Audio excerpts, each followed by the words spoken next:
First off, I want to give all praises and glory to the Most High Yahawah in the name of His only begotten Son, YAHAWASHI, in the name of the Holy Spirit. In Hebrew, it's called Hello, Yahawah Bahashem, YAHAWASHI Bahashem, Rahach, Kodash. Double honors unto the elders and apostles of GMS who taught me this truth. Salutations to all the brothers out there teaching this word in truth and sincerity, and peace, blessings, and healings onto the elect and the multitude, because that's why we do these videos. And today, man, I'm just going to play this video and get some scriptures. This is just a quick video, okay? This dude right here, you know, Beck, and he was talking to some woman. They was talking about transhumanism and depopulation. So their own people was testifying against them, man. You know what I'm saying? Just like it said it would in the scriptures. Okay, their own tongue is falling upon themselves. They're all not on one accord. These people are not on one accord. They're divided against each other. Okay? And YAHAWASHI said that would happen. Now, this is only 5 minutes, and then I'm going to get some scriptures. So, let me play this real quick.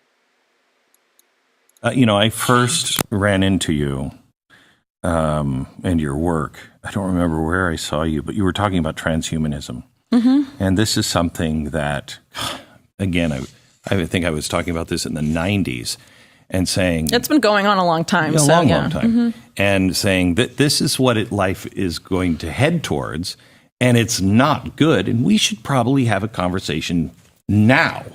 You know, we are on the verge of this. This is happening. It could faster happen, than ever, yeah. Yeah, it could happen 20, 25, 30, 35. It's here now. Yeah. Explain what transhumanism is and why it is so dangerous. Yeah, so I'll just probably start with the history of it.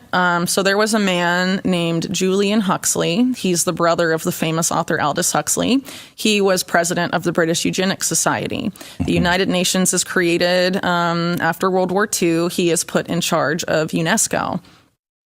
In writing his vision for UNESCO, Julian Huxley says about eugenics, we need to make the unthinkable thinkable again. 10 years later, he coins the term transhumanism in a book called... Did he read his brother's work? I'm sure, actually, that Aldous Huxley's work was influenced by the type of social milieu he inhabited, which would include his brother. And, you know, sort of those intellectual circles where both of them grew up, right? You know, this is the British aristocracy, and really a lot of the idea of eugenics going back to Francis Galton and, you know, Darwinism and all of that, it seems to sort of emanate from there. Fabian socialists and all of that. Yes. So in a book in 1957, I believe, called New Bottles for New Wine, something like that, Julian Huxley coins the terms transhumanism and talks about how the new eugenics is going to be merging man with machine. So this is basically eugenics rebranded, and a lot of people that funded eugenics causes of the past, like the Rockefeller family, are, you know, big proponents of transhumanism today, and it's getting increasingly problematic. I would say, you know, if you look, for example, at the new head of the FDA, who very few people have bothered to look into, Robert Califf, he's a former Google Health executive. Google Health has a joint venture with GlaxoSmithKline called Galvani Bioelectronics. I think the former head of that was Moncef Slaoui, who was in charge of Operation Warp Speed, and their focus is what they call bioelectronic medicine, which is, you know, injectable nanotechnology that can manipulate your central nervous system. What are the implications of that? We have the person that just purchased Twitter, making a brain chip company. He's also a major contractor to the U.S. military. He has a major conflict of interest with Chinese Silicon Valley equivalents like Tencent. And, you know... He says, and I love this, he says... That's one of the reasons why I want to get off the planet.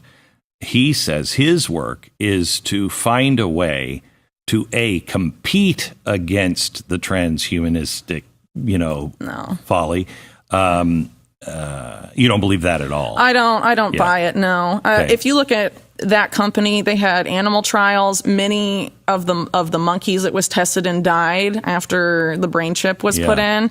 If that were my company, I would reformulate everything or shut it down if it was going to kill that many animals, but it's already moved into human trials. I mean, it's... Even though it's killing all the monkeys. Well, it killed many monkeys. I forget the exact number, but a significant portion. It's... See, this is where it gets frightening. Well, it's tied up with depopulation, right? You have this being sort of the new path of eugenics. And so, I don't think these people ultimately care about, how many people are left, right? Smart and right. Well, eugenics is... you. I mean, well, people like to act like eugenics disappeared, and it hasn't. It's just rebranded. And if you look at the history, it's very clear, and it's very disconcerting. That's why everything you're seeing that is coming out of policy all over the world, all of the World Economic Forum seems so look Malthusian. At Canada, the medically assisted death originally it was going to be for terminally ill people. Now people are pitching it to homeless people in Canada, saying you're too poor to live. Do you want to kill yourself? How do we not remember what happened last time? Well, I think some of these people, you look at the Rockefellers, they funded what happened last time. Yeah. A lot of that money that was used to set up the Nazi eugenics program came from the Rockefeller Foundation, and that's a matter of record. They've tried to go back and say, oh, we're sorry, but they're funding a lot of this stuff now.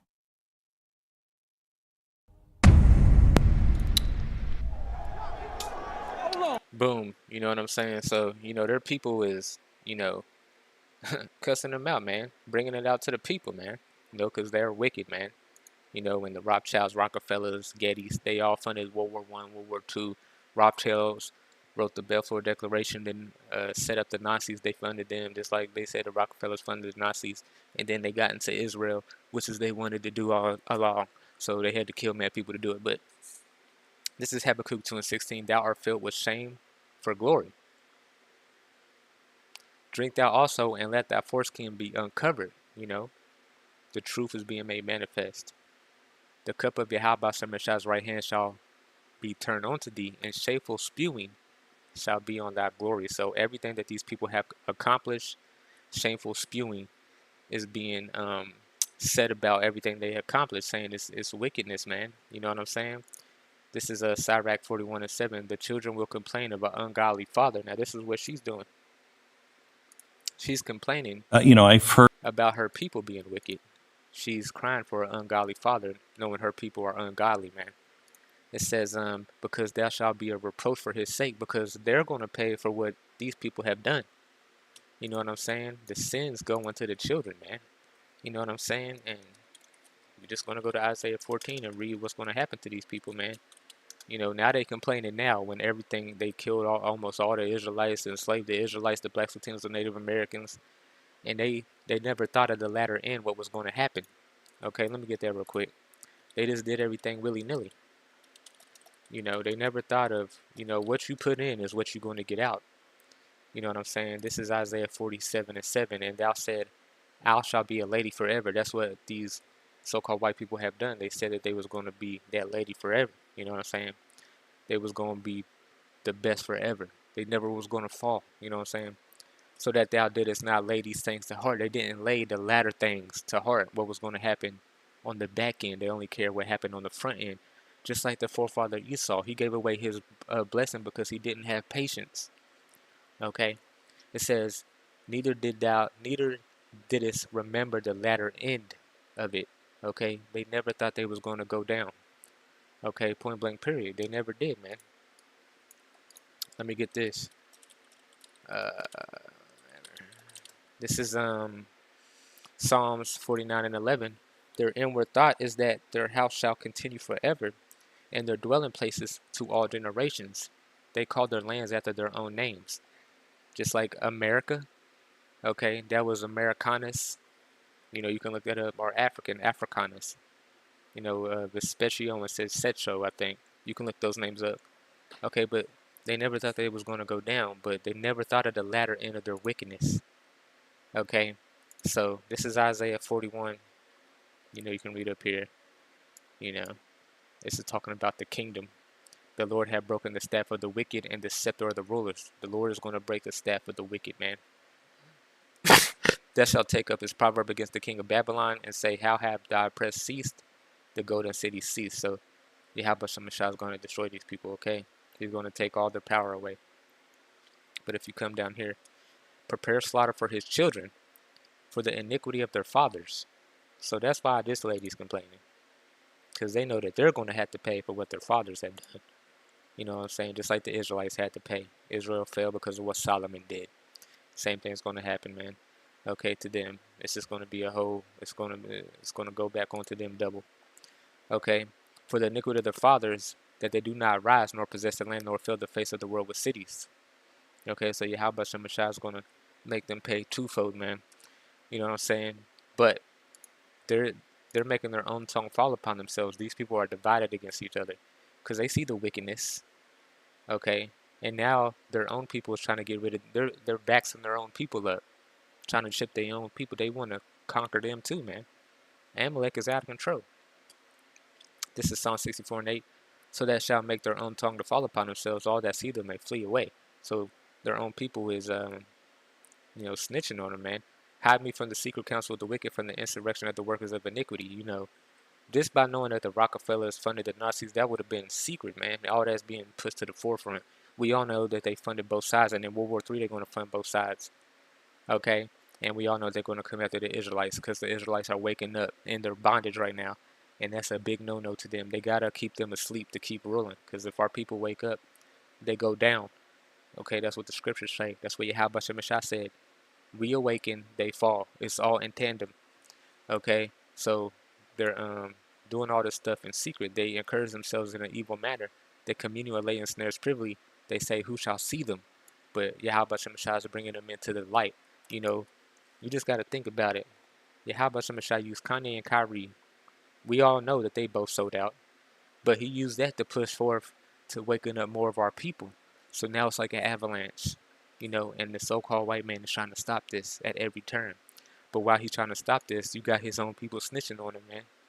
You know, make their own tongues fall upon themselves. You know, you get a cross reference. Go to Job. Job 15:6. Thine own mouth condemneth thee, and not I. Yea, thy own lips testify against thee. Your own people is snitching against you, man. We've been bringing it out, and now your own people is bringing it out. You know, because at the end of the day, everybody just wants this earth to be run right, and these people have mismanaged the earth. The earth was given into the hand of the wicked. Job 9:24. But now, okay, it's about to be given to the rulers who's going to manage it, you know, perfectly, man. So nobody mourns anymore. So nobody's hurt anymore. So nobody gets sick anymore. Okay, because y'all have defiled the air, food, water, animals. Y'all vaccine animals and try to feed them to the people, man. That's wickedness, man. You know, your own people's getting tired of it. That's why you got this lady speaking now, man. And it says, your widows shall not mourn thee. Your widows shall not weep. Your women ain't going to weep for you, man. This is Job 27:15. Those that remain of him shall be buried in death, and his widows shall not weep. Okay, your widows ain't going to weep for you, man. Your women ain't going to weep for you because they know you're wicked, man.